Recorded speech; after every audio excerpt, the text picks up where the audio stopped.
FN. And that was always a hole in the state's case, right? Mr. Drinks was shot with a .40 caliber bullets. Mr. Stillwell has never been linked to any weapon that shoots .40 caliber bullets, at least not in 2022. So Investigator Viverito shows up in court, looking to put her stamp on the case, looking to sway the jurors. And she looks at a video, and she says, yeah, on that table, I think that's a Glock 27 based on the bottom of the grip.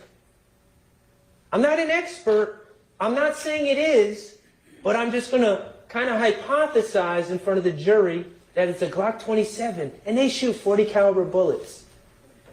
Okay, you're not an expert, but you're throwing that in front of the jury.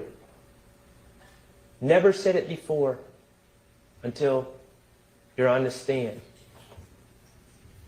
And what's your experience with Glock 27s? Well, one time I went to the gun store and I was trying to decide what kind of gun to buy, and I held a Glock 27.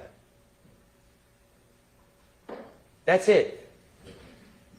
Think about Investigator Viverito and her bias and her trying to sway you and identify or claim to identify a firearm and a make and model from that picture and what her basis is, what her real basis is. Any evidence that Mr. Stillwell ever possessed that gun? And what did she say? She just can't answer no, because of course there's no evidence that Mr. Stillwell has ever possessed that gun. She says, well, do you have any evidence? Or I don't have any evidence that he didn't. Well, geez, that's an interesting shifting of the burden of proof from the state's witness. She's biased. She came in there to try to solve a key problem of the state's case, which is that Mr. Stillwell is not linked to any weapon that could possibly shoot the fatal bullets in the Shamel Drinks case.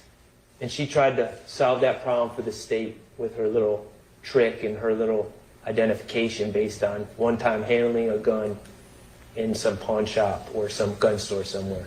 Don't fall for it. It just shows her bias. So we heard the wiretaps. State brought on the wiretaps. And yes, the wiretaps do show Mr. Stillwell. We heard a call with Mr. Stillwell laughing about sneaking out when the police showed up.